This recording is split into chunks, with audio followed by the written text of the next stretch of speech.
Good morning, this is Dr. Łukasz Zadrożny from Poland.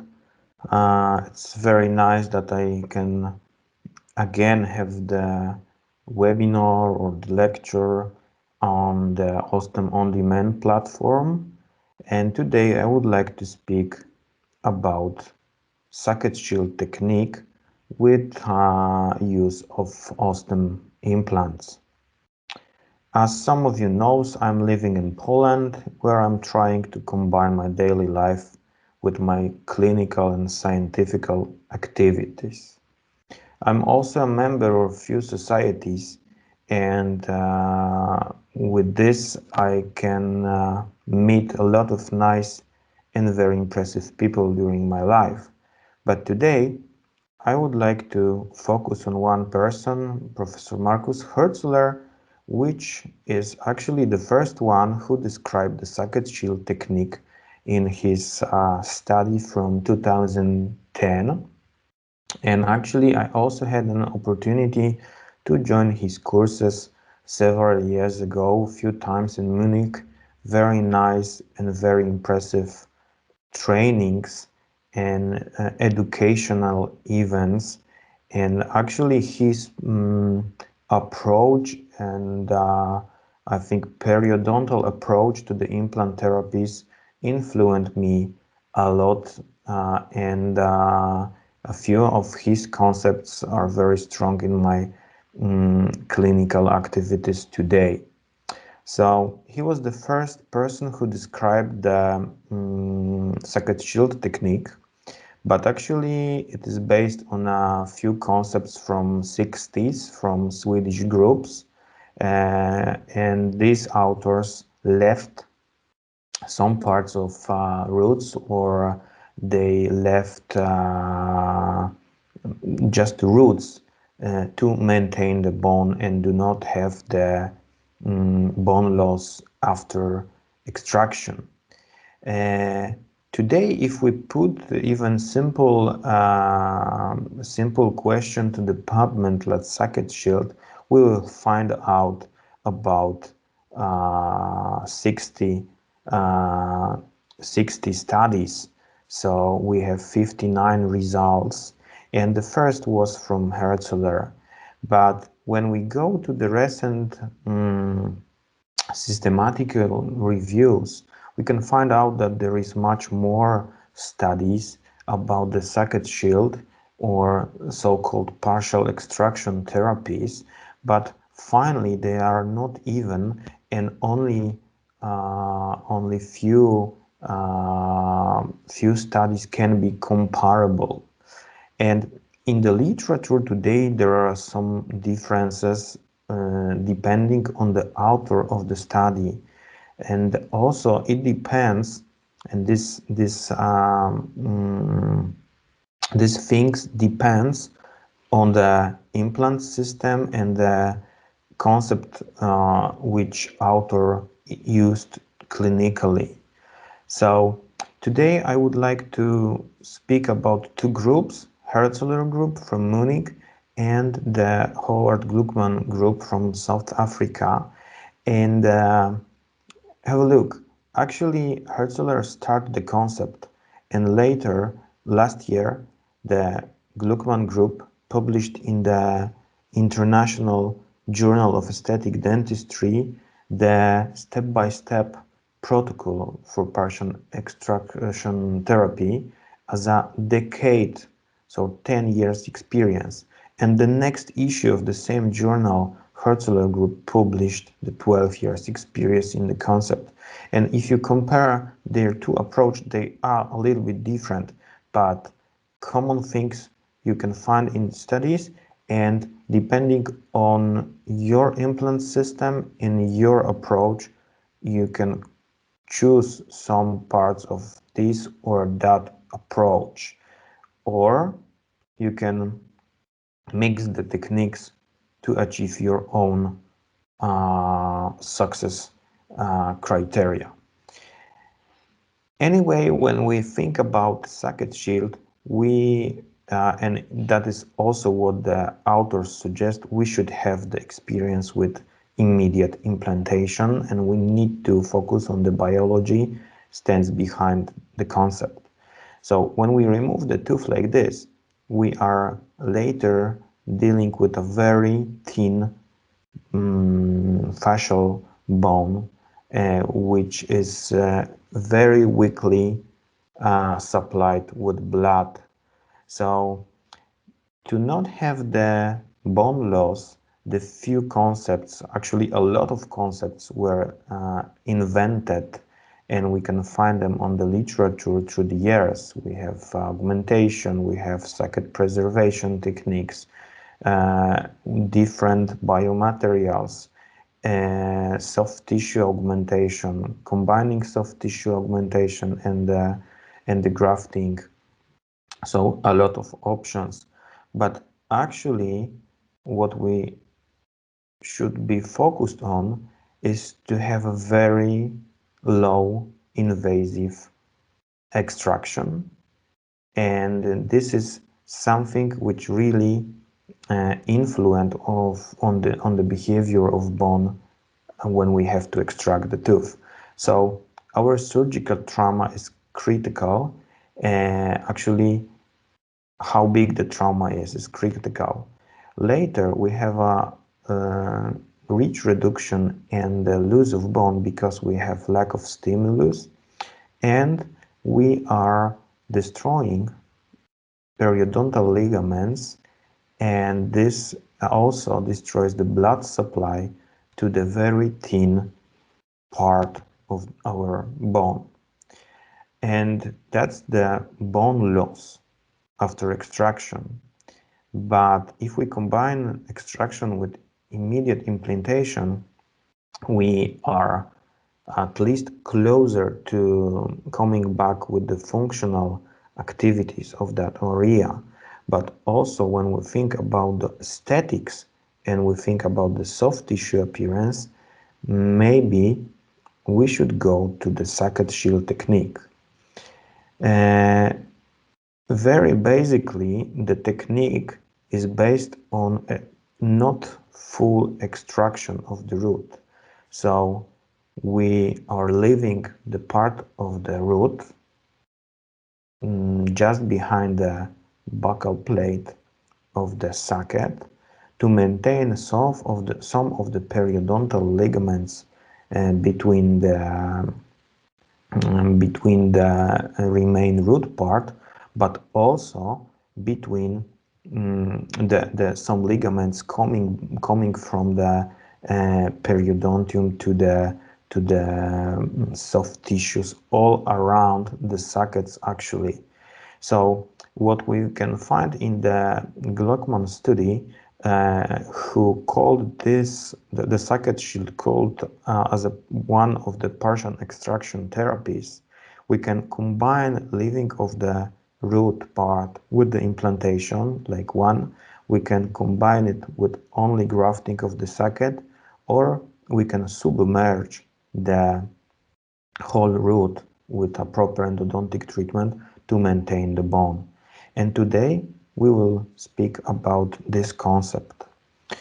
At the beginning, we have to extract part of the root, and also when we compare what Herzeler and Gluckman says, there are some differences in the preparation. But to be very clear and to be very accurate, I recommend to you to go through the publication of both authors, because there are some tiny things differentiating this their approaches. But clinically, anyway, we have to cut the root and remove the palatal part firstly, and then shape the remaining part of the shield.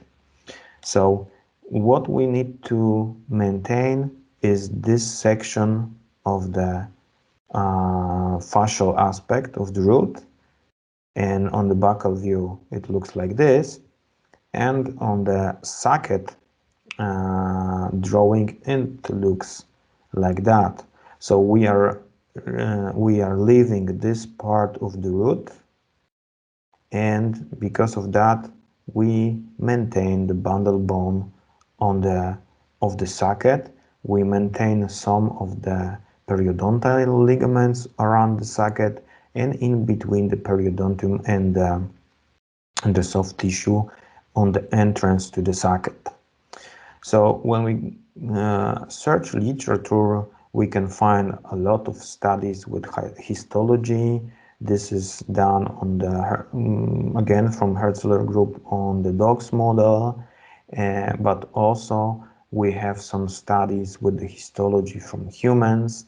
Another study from Hertzler group where the remained root in a contact with implant was found actually by accident, but after years the implants were removed because of the not of the problem with the root, but from the problem with a general prosthesis. So the implants were removed and histological samples were collected, and they found that there is a new bone and new cementum in between implant and the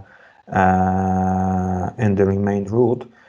So that is something which can give us an idea that maybe we should change our concept from extraction, augmentation, and restoration to just saving patients' own tissues only when it's possible. So just leave what we have, like a prophylaxis, which is cheaper and more predictable, and combine it with the implant therapies we are using in our daily clinical life.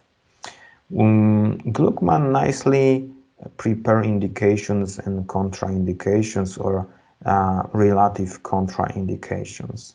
And actually, when we think about the immediate implantation, always we are dealing with a failed restorative or endodontic treatment.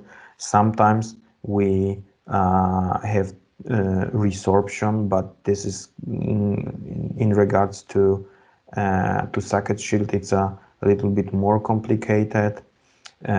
We can deal with vertical root fractures, but also this could be managed with some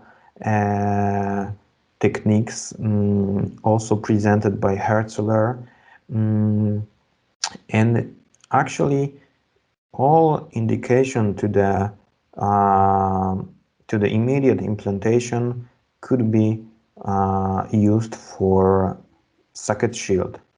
Only what is problematic is when we have a mobile socket shield or the part of the root which we would like to leave, so the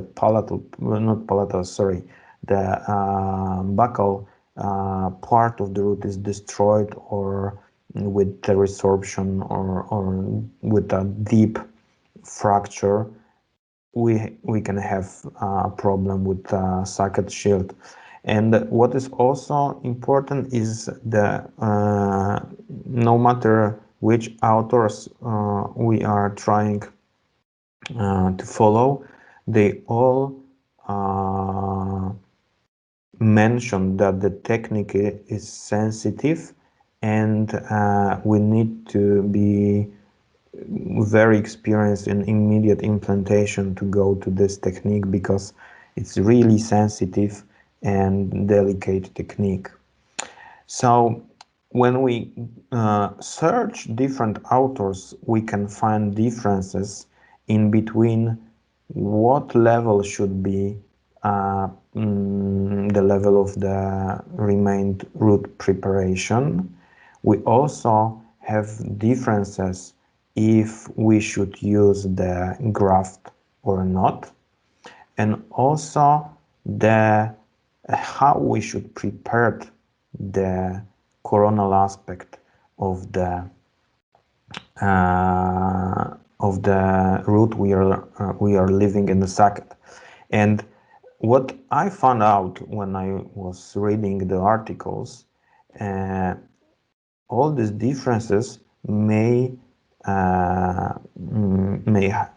may be related with the implant system and the prosthetic components the people are using to restore implants later. And also interesting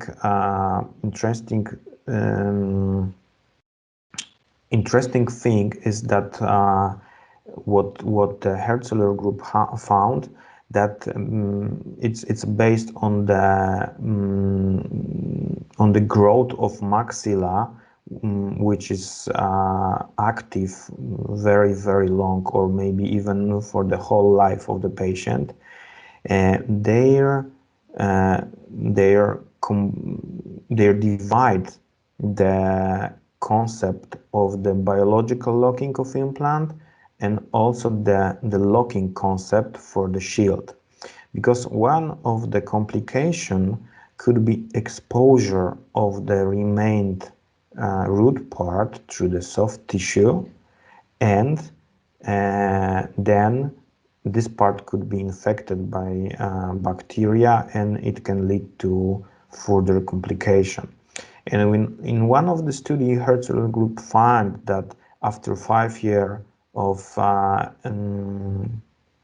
observation, the coronal migration of the remaining root part happens, and then it was infected and has to be removed. So we have to consider different things when we prepare the socket shield case. But first, we need to think about that patient doesn't come to us for implants, but they want to have teeth. So to be successful in each kind of treatment, we need to think backward, and we need to have a good positioning of our implants. And with this issue, we should choose the proper installation depending on which implant we would like to use. So when we are using tapered TS3 implants, I think the concept suggested by Gluckman, where we need to prepare a bevel on the fascial aspect of the remain root, it's quite good, because with this kind of implants, with a platform switching and with a high variety of prosthetic components, we can prepare a nice emergence profile for our future crown. And with this concept, where we leave the part of the shield thinner coronally, we can leave this space for the nice vascularization and to restore a tooth in a natural way. What is also important, when you compare the way how Gluckman or Hertzler prepared the osteotomies, there are differences.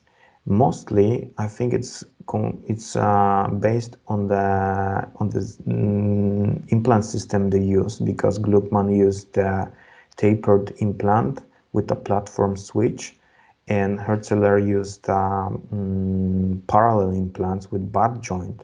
So when we use the TS3, which is tapered and platform switched implant, we need to be very careful also with the preparation of the osteotomy, because if we want to finish with the axis like this, we have to be very careful with the cortical plate of the palatal side, and we need to use good drills and start actually with a different angulation that we would like to finish, because otherwise, if we try to start our osteotomy for the implant like this one, and we start to use our drill like this axis marked on the like at the implant axis, and we start to put our drill over here, the drill will slip down on the bone, and we will finish on a different angulation that we would like to. So it of course related in the classification of the socket, but anyway we shouldn't start like this because our drill will go down and we will have the problem with the positioning. So it's better to start with a higher angle and go more perpendicular to the plate of the socket, and then after going through this very hard wall, just change the angulation and go in a correct axis. So for this purpose, it's very good to use taper drills. I like to use 1-2 kit, which is very fast kit, but also the taper kit is very useful for that issue, especially it has the side cut drill in, which is very good for preparation of the socket shield, because also different authors suggest different tools to be used with the preparation of the remaining of the root part which we would like to remain in the socket. So when you go with the taper drills also and consider this part, you should think about the protocol when you use the final drill.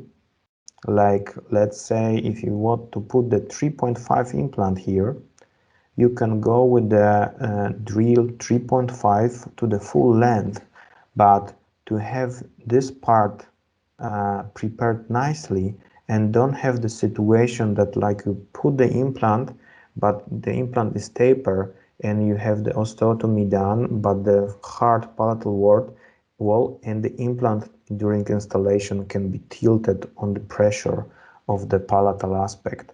So it nicely to use also, let's say 4.0 drill or even 4.5 drill, but very short. So if you put the 13 millimeters implants, maybe to the final length you are using appropriate drill, but on the, let's say 7 millimeter, you can use even much wider drill to have a good preparation of this entrance to the socket. Another concept to do it correctly in a prosthodontic way and not have problems is using guides. And when you go guided, you can have a high accuracy and nice effect.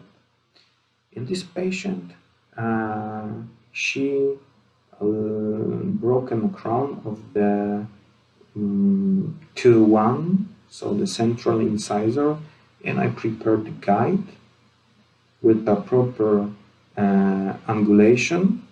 I prepared the scan of the temporary abutment, and after anesthesia we removed the tooth. The cut of the periodontium I did only on the palatal aspect. Quite common in such cases, we are removing the crown and the post at the same time, and after that we can prepare the root. And we can go fully guided from the beginning, but also we can extract the palatal aspect of the root and then continue with the osteotomy preparation. So Lindemann burr very often with extension can be used to sectioning of the root. We should be very careful to not destroy or not put a pressure on the part we would like to retain. And when we have no interfaces of the root, we can put the guide on and then go with the guided osteotomy preparation. Here you can see the drills from one guide kit, and actually the drills are the same drills, the same design of the drills which we have in 122 kits. So I like to use one guide if I go guided, or 122 kit if I go freehand in such approach. And here you can also see that I'm using quite long drills for full length, but not too wide. And this is the side cut drill from the taper kit, which is very good for preparation of the shield.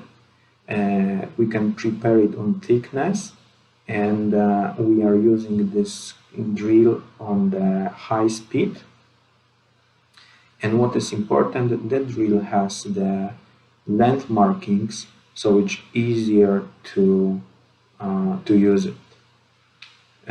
Where we want to improve or fasten the integration, we can go to the hydrophilic surface. This is the NH implant, ES-NH, which has a nice results with the integration time, and no and the surface don't have this typical loose after a few weeks.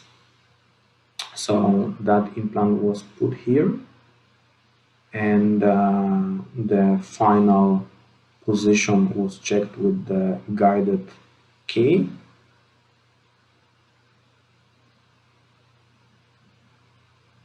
You can see no contact in between implant and the shield. The peak abutment, temporary abutment, was chosen as the one we used for planning of the temporary, and the temporary was milled with PMMA resin. So after installation and adjustment of the quick temp, the crown was bonded with composite to the abutment, and then screw into the implant.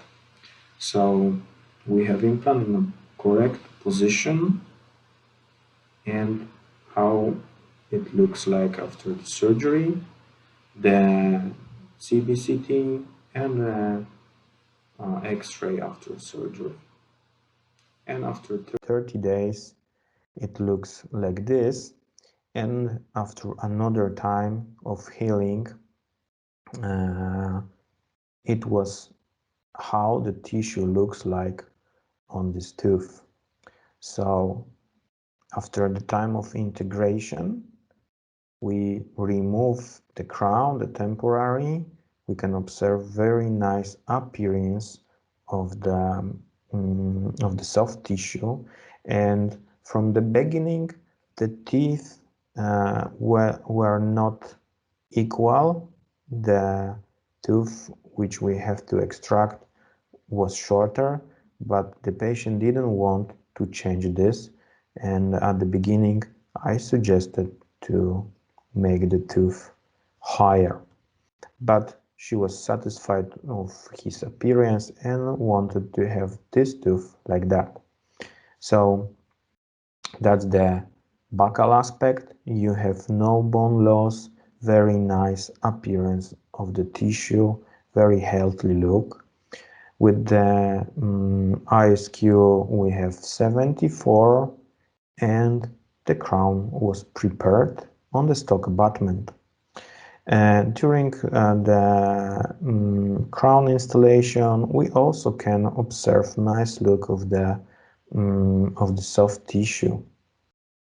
And in this case, as a final crown, we used angle driver to have the screw retained more aesthetic crown, and it is very useful tool in some cases when we are just maybe it's not the 20 degrees, but sometimes it's even I don't know, 3 or 4 degrees, which let us to not touch the incisal edge.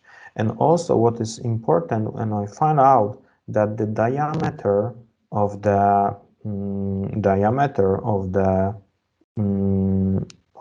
rod is smaller in the angled driver, because this is about 1.4 millimeter, and this is, I guess it's 1.2 or 1.3, and this difference matters also because when we put the driver, it's easier to handle with the smaller hole in the crown. So after the installation of the crown, it was screwed with the 30 Newton centimeters, and finally situation and the smile looks like this.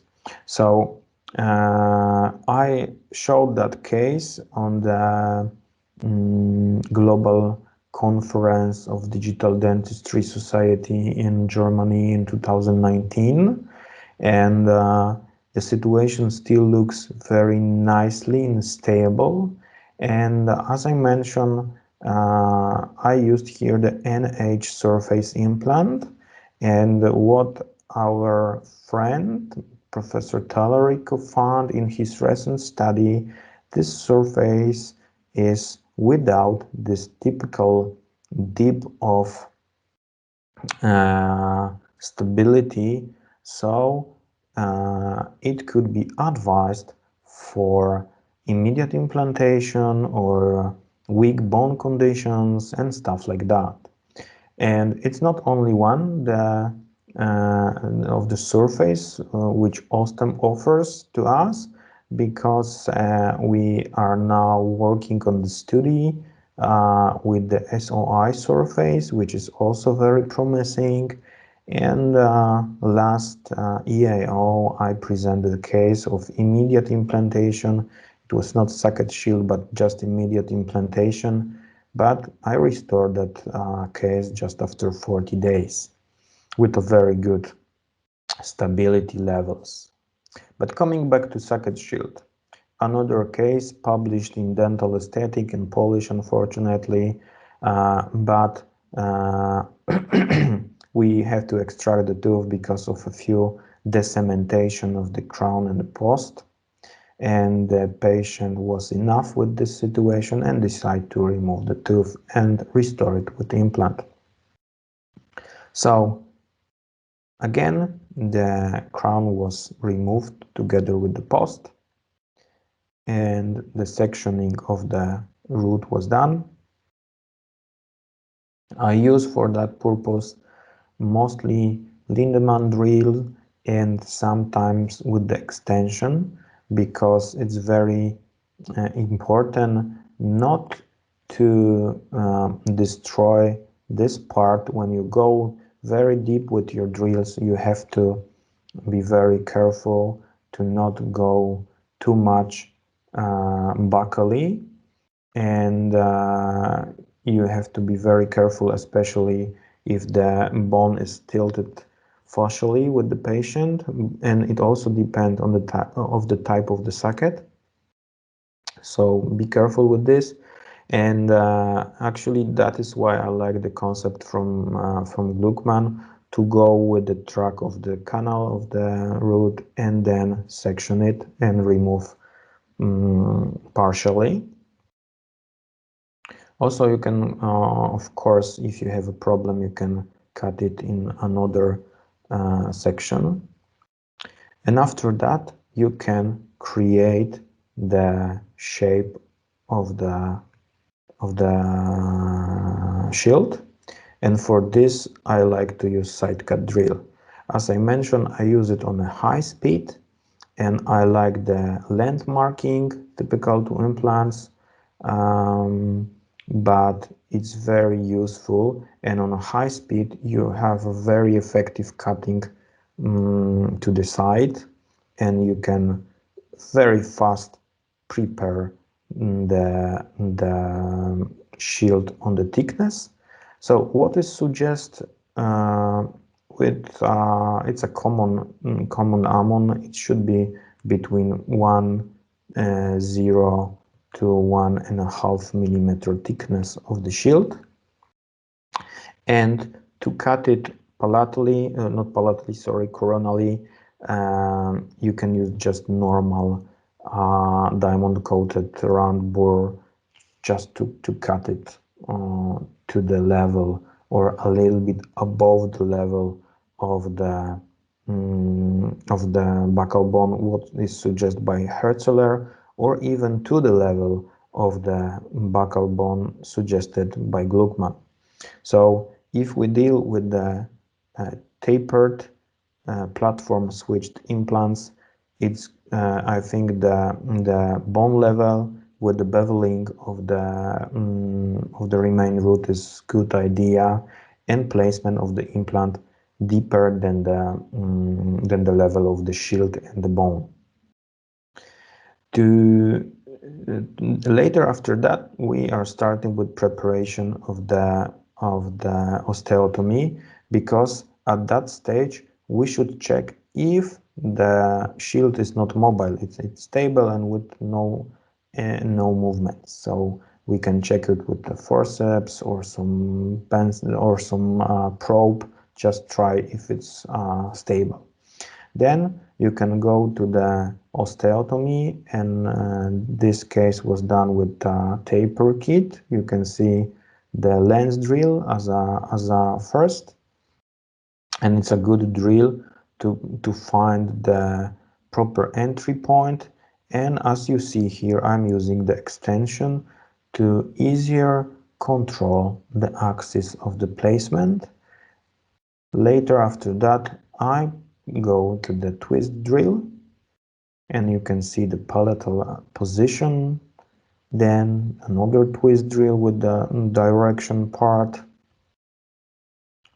The osteotomy is prepared palatally, and the taper drill finally prepare me the palatal aspect, which I mentioned before.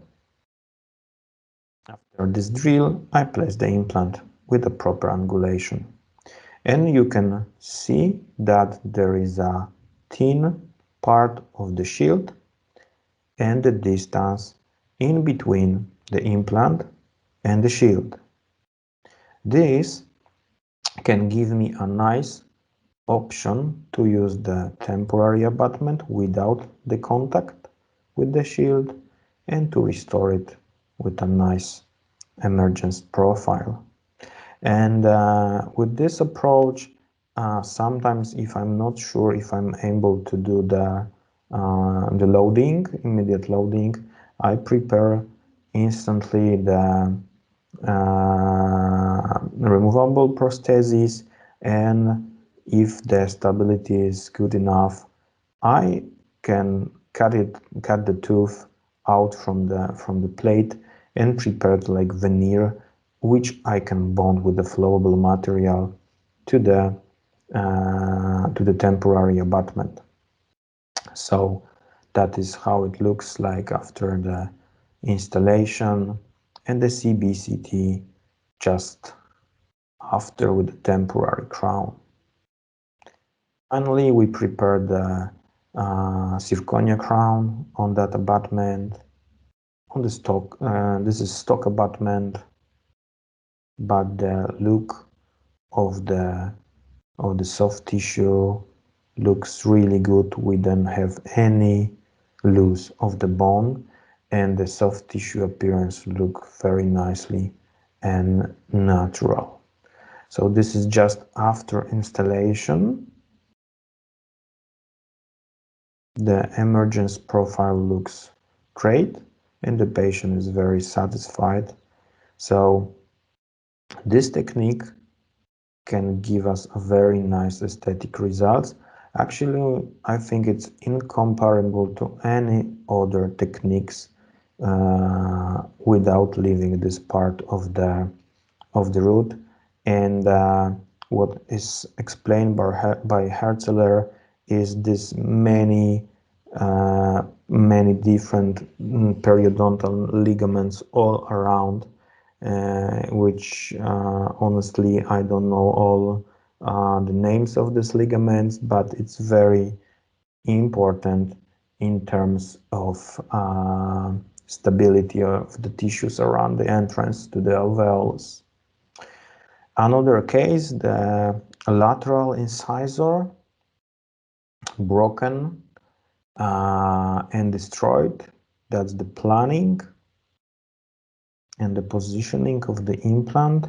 And here is what I mentioned.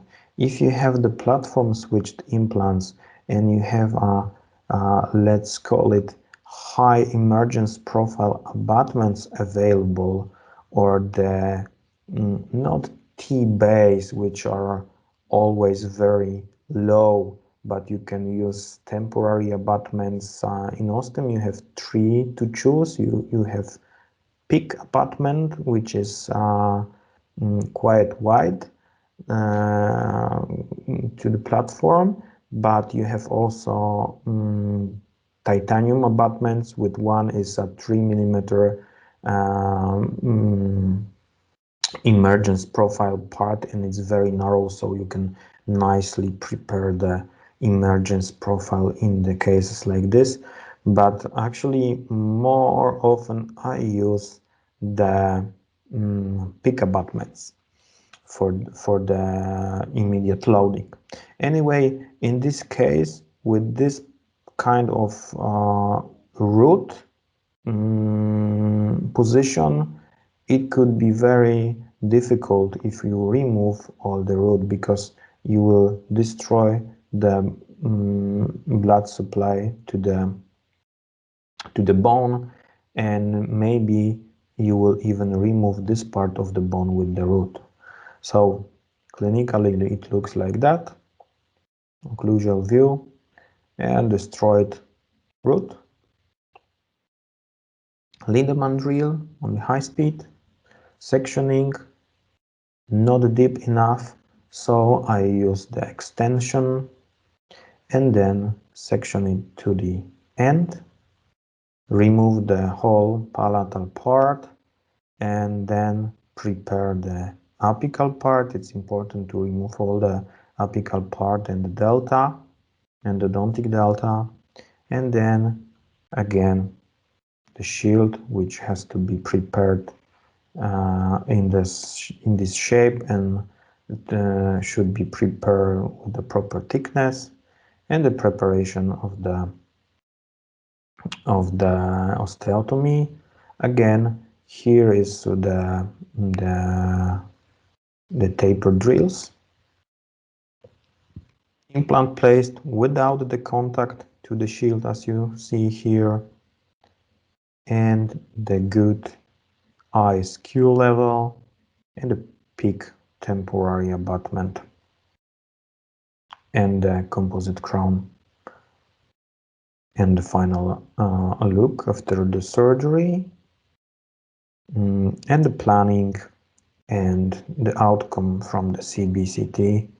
It was done freehand. So the smile of the patient over here, and after some time, actually it was done just before the start of the pandemic, so even we have a good initial stability, ISQ 71, 79, yeah, it was 79. The prosthetic reconstruction was started, I think it was June or July, so after 6-7 months, because of the lockdown here in dental offices in Poland. But after the 6-7 months, even if the hygiene, you can see here, it's not perfect, we see very nice appearance of the soft tissue.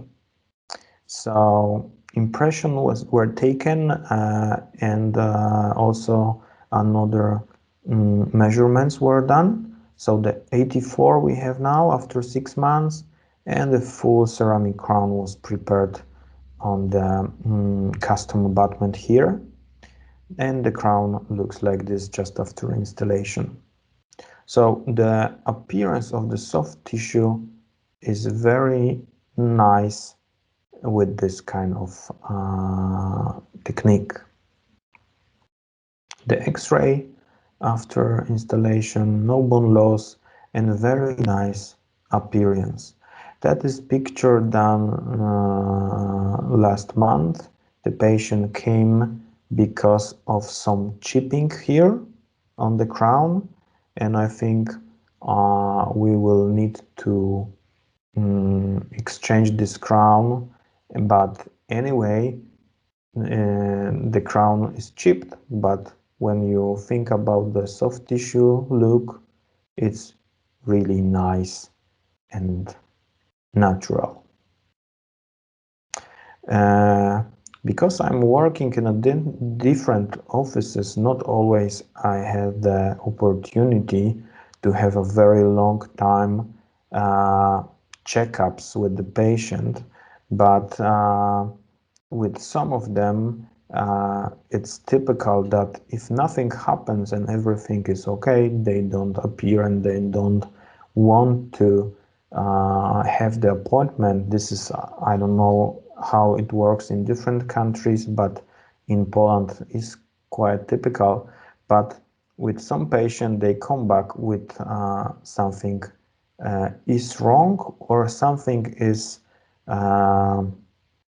changed in their mouth. So this is one of the patients. I did the socket shield and temporary crown, but he disappeared for 2 years and came back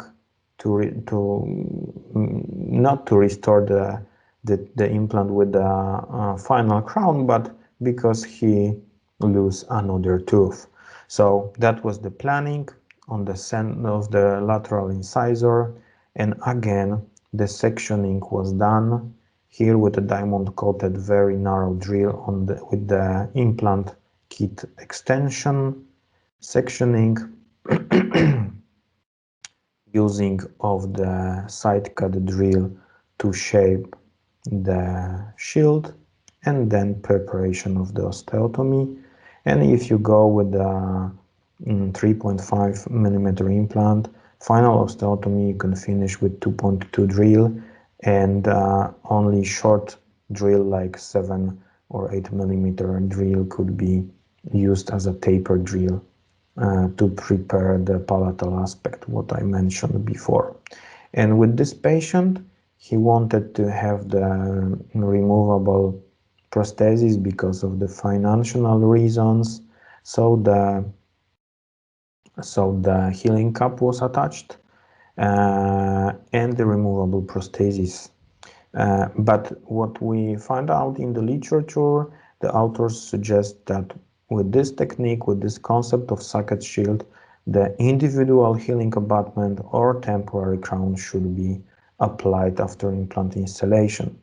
Anyway, after a few weeks, he came back because he lost the prosthesis on some sport activities, and we prepare a temporary crown finally, and it was the picture, this one picture just after preparation of the temporary, and that is the same temporary after 2 years of wearing the crown.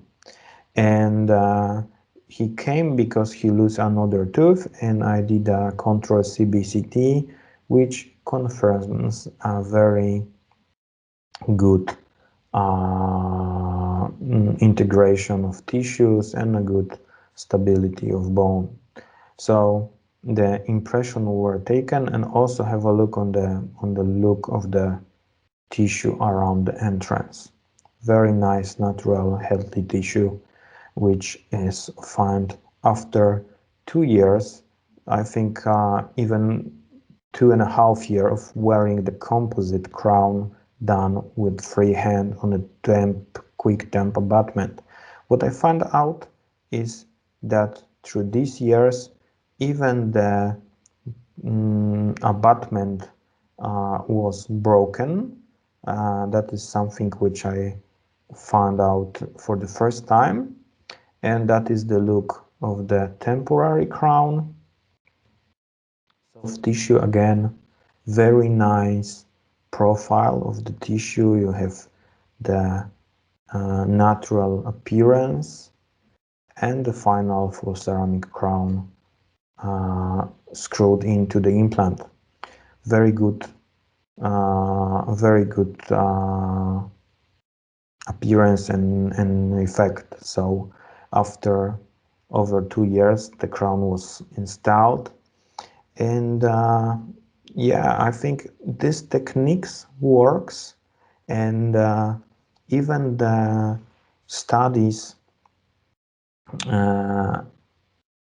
points that the technique is successful. They also says about the need of further studies, and conclusions are common. The technique is effective, the technique is sensitive and delicate, so we need to be trained to do it, but the time of application, over 10 years of experience, support the technique to be used clinically. Also, we need to think about some modifications, so the thickness, proper thickness, the proper level of shield preparation depending on the implant you are using, and the need of further studies. So, and also to the need of preparing common protocols, because actually socket shield by Herzl, partial therapies by Gluckman, they are a little bit different.